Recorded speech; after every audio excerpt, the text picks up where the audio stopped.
मैं अपने एक सुश्रावक अरुण जी के लिए बोलना चाहता हूं। अरुण जी की फोटो आई होगी ललित जी के पास। मैं चाहता हूं उनको भी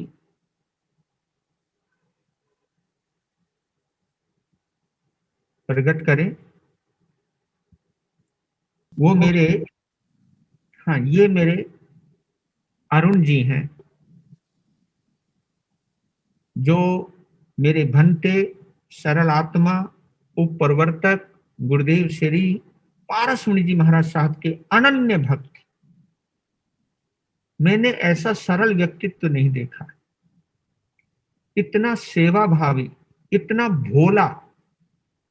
उद्योग के क्षेत्र में इन्होंने मात्र 15 साल की उम्र में अरुण केमिकल्स कंपनी का शुरुआत करी और आज वो बहुत ऊंचाई तक पहुंच चुकी है। और उस वक्त इनकी मात्र उम्र 15 साल की थी।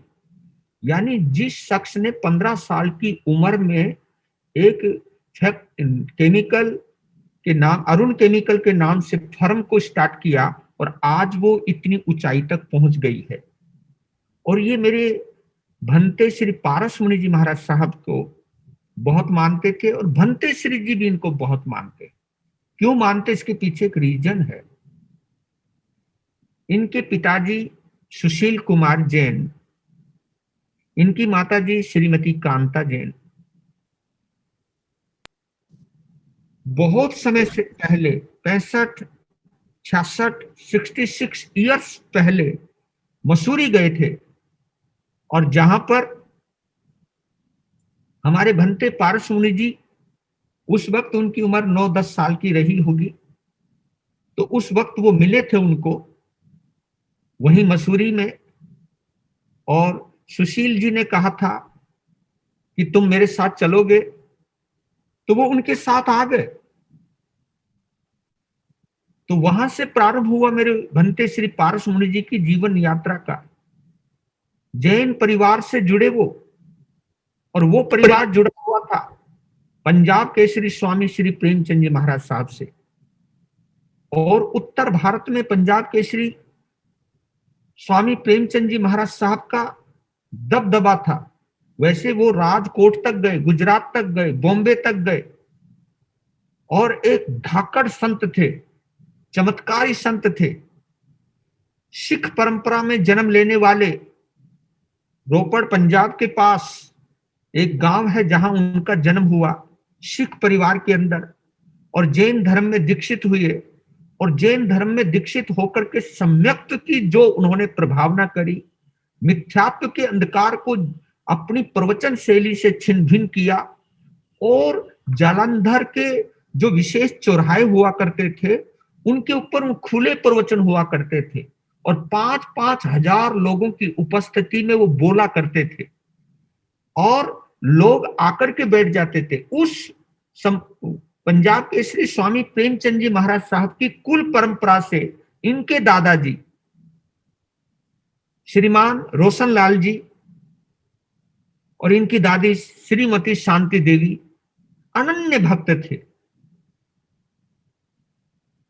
और उनके पुत्र 2, सुशील कुमार जी और राजकुमार जी। तो सुशील कुमार जी मेरे अरुण जी के पिताजी थे, कांता जिनकी माता जी थी। और राजकुमार जी भी चले गए हैं, पिताजी भी चले गए हैं, चाची अभी है मंजू जी। सभी बहनें और इनकी बड़ी बहन रेणु जैन को मैं विशेष शाबाशी देता हूं। अंतिम क्षणों में भाई को बिछड़ते हुए देख करके अपने मानसिक संतुलन को बनाते हुए जो उनके अंदर संस्कार थे, वो 20-25 साल से एकांतर तप करती आ रही हैं उपवास का। तो उन्होंने आखिरी समय में अपने भाई की गति ना बिगड़ जाए, उस वक्त उन्होंने संबोधित किया कि भाई, परिवार से मोह नहीं रखना, धन दौलत से मोह नहीं रखना, बच्चों से मोह नहीं रखना, और इस समय केवल अरिहंत सिद्ध की शरण ग्रहण कीजिए, केवली प्ररूपित धर्म की शरण ग्रहण कीजिए। और जितना भी तुमने आरंभ परिग्रह जोड़ा है उससे अलग हो जाइए, निर्भर हो जाइए। आखिरी वक्त में एक बहन ने अपनी भाई को शिक्षा दी और इनकी सरलता का ये चमत्कार था कि दर्द में भी उस उनकी इस प्रेरणा को सुनकर वो इतने भावुक हो गए। उन्होंने अपनी बहन को कहा कि बहन दोबारा बोलो, मैं अच्छी तरह बैठाना चाहता हूं और सभी चीजों का प्रत्याख्यान करना चाहता हूं और सभी जीवों से मैं आलोचना युक्त होकर के क्षमापणा करना चाहता हूं। और उन्होंने क्षमापणा करी। ये था इनके सरलता का, क्योंकि आखिरी मुकाम में ये चीजें काम आती हैं। जिसने जिंदगी भर षड्यंत्र रचे हों, किसी की टांग खींची हो, किसी की बुराई की हो, उसको आखिरी वक्त में क्षमापणा नहीं आ सकती, आलोचना नहीं आ सकती। जो शुरू से हृदय से जो सरल होता है उनको ही ये नसीब होता है। और जिन शासन का अंतिम श्वासोश्वास में सरना मिल जाना और उसको ही अपनी शरण स्थली समझ लेना, ये अनंत पुण्यवानी का फल होता है, अनंत पुण्यवानी का फल होता है। तो रेणु बहन ने, जो इनकी बड़ी बहन है, इनकी हाँ बड़ी बहन है, उन्होंने प्रेरणा दी, त्याग प्रत्याख्यान कराया। तो मैं उन रेणु बहन को भी दिल से शाबाशी देता हूं और उनकी जिन शासन के प्रति जो अनुरक्ति है उसकी मैं अनुमोदना करता हूं। मेरे अरुण जी, आप शरीर से तो चले गए, लेकिन आपकी सेवा को मेरे भंते श्री पारस मुनि जी महाराज साहब कभी भुला नहीं पाएंगे। आपने उनकी जो सार संभाल की, और आपको एक सभी को विशेष बात बताता हूं, उनकी विशेष विनती थी और 3-4 सालों से थी। अपने करोलबाग जैन संघ से जुड़कर के वो विनती क्या करते थे कि एक बार मेरे गुरुदेव को करोलबाग ले आओ। तो उनकी विनती को मैं टाल नहीं पाया।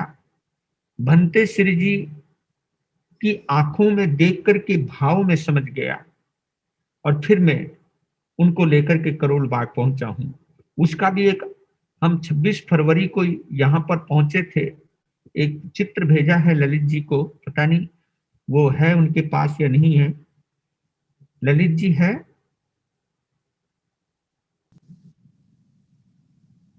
हाँ, ये तो रूबी हॉल का है। और ये देखिए, उस वक्त अपने गुरुदेव को कह रहे थे हिम्मत रखना, अभी हमें आपकी सेवा करनी है। और भंते उस वक्त बिल्कुल जिंदगी और मौत से जूझ रहे थे। और वो पल में भी इस श्रावक ने गुरुदेव का हाथ थामे रखा। और भी दिखाइए, पति पत्नी, हाँ ये इनकी सुनलिनी पत्नी है। गुरु बीच में है, श्रावक और श्राविका के बीच में। और उस समय भंते श्री जी भी क्षमा याचना कर रहे थे, क्योंकि भंते श्री जी उस ऐसी स्थिति में क्रिटिकल पहुंच गए थे कि पता नहीं अब गए, लेकिन होश हवास में हाथ जोड़ करके वो क्षमा याचना कर रहे थे। उस वक्त भी मेरा एक शेर दिल इंसान ने कहा कि नहीं, आपको कुछ नहीं होगा। और उस सरल आत्मा के मुख से निकले हुए शब्द गुरु के लिए जीवन बन गए। हम उनके लिए यहाँ करोल बाग आए और वो हमको छोड़ के चले गए। लेकिन इतना जरूर कहता हूं कि अरुण जी को कभी भंते श्री जी के दिल से निकाल नहीं सकते हैं। मालूम है क्यों? क्योंकि अरुण जी का जन्म भंते श्री पारस मुनि जी के सामने हुआ है। उस वक्त इनके घर में ही थे, इनको गोद में खिलाया है। और वो कह रहे थे कि जिसकी उंगली पकड़कर मैंने चलना सिखाया, जिसको अपनी गोद में खिलाया, वो मेरे सामने चला जाएगा, मुझे भरोसा नहीं हो रहा है। और लेकिन जिंदगी का पता नहीं चलता है। ये परिवार है, ऊपर ले जाइए एक बार, मैं पूरे परिवार का परिचय दे रहा हूं। हाँ, ये मंजू मंजू जैन है, जो इनकी चाची जी है, इस वक्त बड़ी हैं वो। असु नलिनी जैन इनकी वाइफ है और निखिल और वसुंधरा जैन इनके पुत्र और पुत्रवधू हैं। वासवी और अंशुल जैन इनकी पुत्री और जमाई हैं। रेणु और कीमती जैन जलंधर वाले, ये इनकी बड़ी बहन है। अंजू एंड राजेश, ये इनकी बहन है लुधियाना में, मयूर धागे वाले। शैली एंड राजीव जैन, ये इनकी सबसे छोटी बहन है। और अरुण जी का, अंजू जी का, शैली का जन्म हमारे भंते पारसमुनि जी के सामने हुआ है। सानवी इनकी पोत्री है। और अनेशा और अयान, ये उनके दोहत्री और दोहत्रे हैं। और ये इनका पता है रेजिडेंस का 33/22 ईस्ट पटेल नगर। और इस घर के अंदर बहुत साधु साधियों के कदम पड़े हैं। तो ये परिचय था। मैं पूरे परिवार के साथ इनको हार्दिक श्रद्धांजलि अभिव्यक्त करता हूँ। श्रावक तो बहुत होते हैं, लेकिन श्रावक जब अपने गुरु को अपना माता पिता और सर्वस्व मान करके सेवा करते हैं, ऐसे दुर्लभ श्रावक कम ही होते हैं। हमारी कोई पुनवानी में, हमारे संयोग में कोई कमी रह गई होगी, वो हमको छोड़ के चले गए, या यहीं तक इनके साथ हमारा संयोग था इसलिए वो छोड़ करके चले गए हैं। लेकिन वो सदैव हमारे हृदय में, भंतेश्वरी जी के हृदय में सदैव जिंदा रहेंगे, इसमें कोई संदेह नहीं है। तो मैं अरुण जी को हृदय से श्रद्धांजलि देता हूँ। और उनकी भव्य आत्मा, जिस ढंग से उन्होंने विदाई ली है संसार से, वो सचमुच सदगति के अंदर गए होंगे, क्योंकि उनकी सरलता उनको सदगति में ही ले जा सकती है। तो आज दोनों दिव्य भव्य आत्माओं के प्रति मैं हार्दिक श्रद्धांजलि व्यक्त करता हूं, क्योंकि आज कोई विशेष कार्यक्रम नहीं रखा है, जाप का ही कार्यक्रम रखा है और मंगल पाठ का कार्यक्रम रखा है, और कुछ कार्यक्रम रखा नहीं है। क्योंकि एक ने कहा कि जाप बंद कर दिया जाए। मैं बोला जाप क्यों बंद करना है, हमने तो उन दिव्य आत्माओं की शांति के लिए भी जाप कर सकते हैं, और जाप करना भी चाहिए। जाप करना कोई, क्योंकि कोई प्रवचन करना या कोई गीत गाना, कोई कार्यक्रम इस तरह के करना तो शायद गड़बड़ है, कहीं गलत है। लेकिन किसी की स्मृति में धर्म से जुड़ना, धर्म ध्यान करना, मंत्र जाप करना, ये हर साधु साध्वी का कर्तव्य है, और हर श्रावक और श्राविका का भी कर्तव्य है उसमें सम्मिलित होकर के सभी आत्माओं के प्रति शांति का दान देने के लिए। अन्ना गुरु जी। जी जी, हाँ जी, बस आपकी, मेरा क्योंकि वैसे तो उठावना हो गया था, पर लेकिन इस सभा में मैं उनको श्रद्धांजलि देना चाहता था, क्योंकि एक महामंत्र की सभा है ये, 65 यंत्र की सभा है। क्योंकि ये 7 अप्रैल से लगातार चल रही है ये साधना। तो बात आई थी रोकने की, मैंने कहा रोकना नहीं, आज हम ये जाप जो है हम अपने अरुण जी और शिवाजी महाराज साहब के लिए करेंगे, और कोई कार्यक्रम इसके अलावा नहीं करेंगे। आप यहाँ पधारे आए, उस खून से आपका रिश्ता जुड़ा हुआ है, तो इसलिए आपके लिए मैं हार्दिक संवेदना व्यक्त करता हूँ।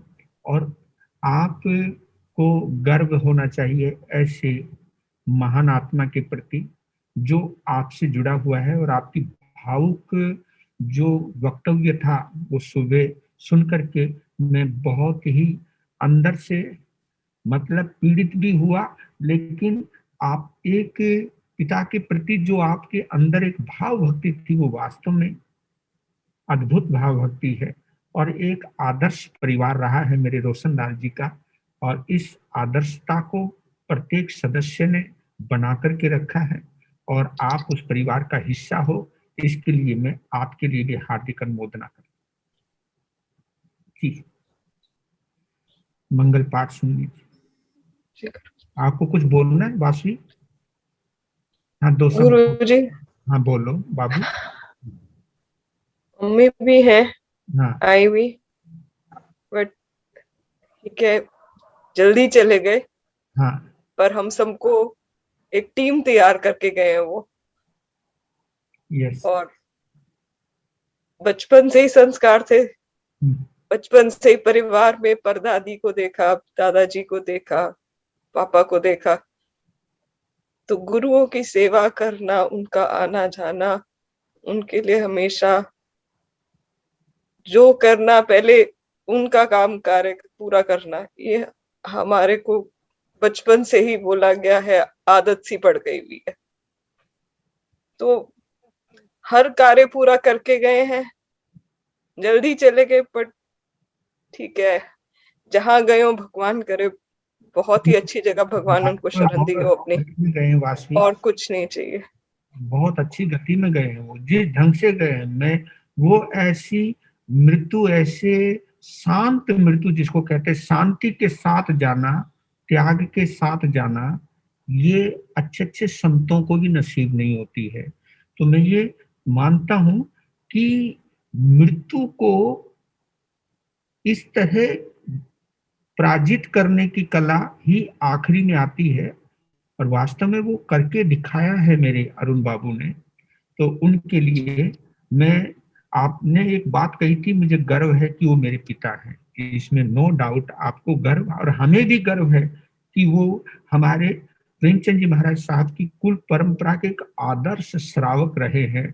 और आप सभी ने ही वो श्रावक जो परिवार से मिली है संस्कार, वो सभी में मैं जब जीवित देखता हूं, तो मैंने भंते को यही कहा, प्रत्येक सदस्य भगवान आपके साथ है।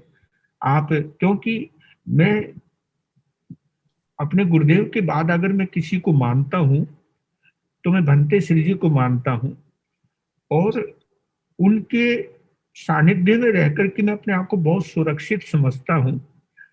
जब वो हमारे हाथ से निकलने वाले थे, तो मैंने उस समय इतना ही कहा था कि मैं अभी इनके बिना नहीं रह सकता हूं, मुझको थोड़ा सी हिम्मत देने के लिए इनका सानिध्य चाहिए। मैंने शायद इतनी विनती नहीं करी जिस समय वो बिल्कुल मौत से जूझ रहे थे, और वो जब वापस लौट के आए, तो मैं तो ये मानता हूं कि शायद इस करोल बाग के लिए वो आए, क्योंकि जीवन वही खत्म हो जाना था अगर करोल बाग के साथ यहाँ रिश्ता नहीं जुड़ा हुआ रहता। तो इस भूमि ने उनको सुरक्षित रखा, और यहाँ आने के बाद जो स्वस्थ हुए वो मुझे ऐसा लगा कि मेरा ये निर्णय अच्छा रहा। क्योंकि कई लोग कहते थे, कईयों ने मेरे निर्णय पर टिप्पणियां भी की कि क्या जरूरत थी, इलाज तो महाराष्ट्र में भी हो सकता था। लेकिन मैं जानता था ना उनके हृदय को, मैं जानता था ना अरुण जी की भक्ति को, मैं जानता था अपनी करोल बाग समाज की भक्ति को, और मैं जानता था कि कहीं ना कहीं, क्योंकि इस करोल बाग के जैन स्थानक के अंदर लगातार 19.5 साल तक रहे हैं हमारे भंते पारसमुनि जी महाराज साहब। अपने दादा गुरु की सेवा की, चाचा गुरु की सेवा की, खुद के गुरु की सेवा की, मतलब 3 बुजुर्ग संतों के अंदर अकेले जवान संत थे। और जो कि आपके परदादा कहूं, रोशन लाल जी की प्रेरणा से, रोशन लाल। हाँ, उनकी प्रेरणा से वो संत बने, और जिस ढंग से वो संत बने हैं, सेवा के लिए वो संत बने हैं। और उनकी स्वयं की दीक्षा का जो मंत्र था, दीक्षा मंत्र था, वो आचार्य सम्राट श्री आनंद ऋषि जी महाराज साहब ने पढ़ाया। और आनंद ऋषि जी महाराज साहब ने उनको दीक्षा मंत्र पढ़ाने के बाद एक बात कही थी, पारस मुनि, तो स्वाध्याय बाद में करना, तपस्या बाद में करना, लेकिन सेवा सबसे पहले करना। और वो सेवा करके भी दिखाई, अद्भुत सेवा करके दिखाई है। क्योंकि मैं भंते पारसमुनि जी महाराज साहब को पिछले 45 वर्षों से मैं भी जानता हूं, क्योंकि छोटी सी उम्र से भी मैंने उनको देखा हुआ है। और उनके सानिध्य में रह करके मैं अपने गुरु के वियोग को भूल गया, क्योंकि मेरे गुरु से मुझे बहुत अनंत, मैं प्रेम नहीं कहता हूं, अनंत मुझे राग था उनसे वो। पर लेकिन उनके बाद मैं इनके सानिध्य में रह करके मैं जिस ढंग से संभला हूं, तो ये मेरे छत्र हैं। मैं उनको पीड़ित नहीं देख सकता हूं, लेकिन मुझको बहुत टेंशन हो गई थी कि उनको मैं कैसे बताऊं अरुण जी नहीं रहे। जबकि मुझे सुबह पता लग गया था, और पुष्पेंद्र मुनि जी जा रहे थे, मैंने कहा रुक जा, अभी मत बताओ, मैं अपने ढंग से बताऊंगा, मैं अपने ढंग से बताऊंगा। क्योंकि मैं वो रात भर यूं हाथ जोड़े जोड़े प्रार्थना करते रहते थे अरुण जी के लिए। तो मैंने कहा कि जिन्होंने इतनी प्रार्थना की है, मैं एकदम नहीं बोल सकता हूँ। तो लेकिन आज उठाना था तो उनको मुझे बताना ही था। तो मैं वैसे ही समझाता रहा उनको, धीरे धीरे समझाया, नाश्ता करवाया। पहले नाश्ता करवाने के बाद मैंने कहा कि शायद डॉक्टर बोल रहे हैं कि अरुण जी खतरे में आ गए हैं। मैंने यही, जबकि हो चुका था मैंने, लेकिन उन्होंने कहा कि ऐसी दुआ करो कि वो सही हो जाए, पर लगता नहीं है। हिम्मत रखना आप भी, अगर अचानक कोई खबर आ जाए तो तुम्हें हिम्मत रखनी होगी, क्योंकि हमको अभी आपकी आवश्यकता है, उस परिवार को भी आपकी आवश्यकता है, आपको हिम्मत रखनी है। इस तरह बात करते करते मैंने 12:30 बजे जाकर के उनको दिन में बताया कि अरुण जी अब हमारे बीच में नहीं रहे हैं। तो उनका जो उदास चेहरा था वो मैं भूलता नहीं हूँ, क्योंकि मैं अरुण जी की यही कमाई मानता हूँ। इतना सरल संत, इतना निष्क्रिय संत का दिल में स्थान बनाना, ये वास्तव में उनके लिए कमाई थी। क्योंकि वो जब भी आते थे अरुण बाबू, तो मेरे भंते श्री जी का चेहरा खिल जाता था, और वो खिला हुआ चेहरा ही मेरी नजरों के सामने रहता था। और मैं यही सोचने लग गया था, क्योंकि महाराष्ट्र में मुझे प्रेम मिला है, प्यार मिला है, सम्मान मिला है, लेकिन उसके बावजूद भी मुझको भंते के चेहरे की वो खुशी सबसे प्यारी लगती थी। महाराज जी, उनकी इतनी इच्छा थी पापा की कि किसी तरह पारसमणि महाराज जी दिल्ली करोल बाग हाँ, स्थानक आ जाए। मैं उनके लिए कितने आया हूँ। सालों से वो इच्छा थी उनकी, और ये मेरे को आपको इस तरह शुक्रिया करना है आपका कि आपने उनकी वो इच्छा पूरी कर दी। वो क्योंकि उनको बिल्कुल इम्पॉसिबल था, जिस तरह वो बीमार थे, जैसे उनका हाल था, और आपने मेरे पिता की इच्छा उनके जाने से पहले पूरी की। इसके लिए मेरे पास शब्द नहीं है। क्योंकि मेरी भी इच्छा थी, मैं जिनको, क्योंकि भंते को मेरे पर बहुत अंधा भरोसा है, ये मैं कहता हूँ कि मैंने कहा कि मैं अपने भंते के भरोसे को नहीं तोड़ना। और वो ठीक है, वो अपने मुंह से नहीं कहेंगे कि मुझे तो दिल्ली ले चल, लेकिन शिष्य वो मालूम है। होता है जो अपने बड़ों की भावनाओं को समझता है।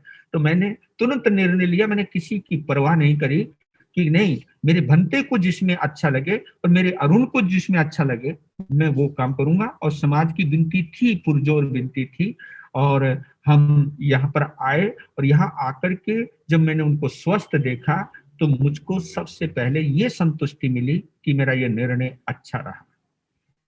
तो आप सभी से भी मैं जुड़ा, आप सभी के प्रेम को अनुभव किया, और इसी तरह भंते के साथ जुड़े रहना मैं आप लोगों से यही कहता हूँ। हमारा पूरा परिवार उनकी सेवा में हाँ, हमेशा आप सबकी सेवा में लगा रहेगा।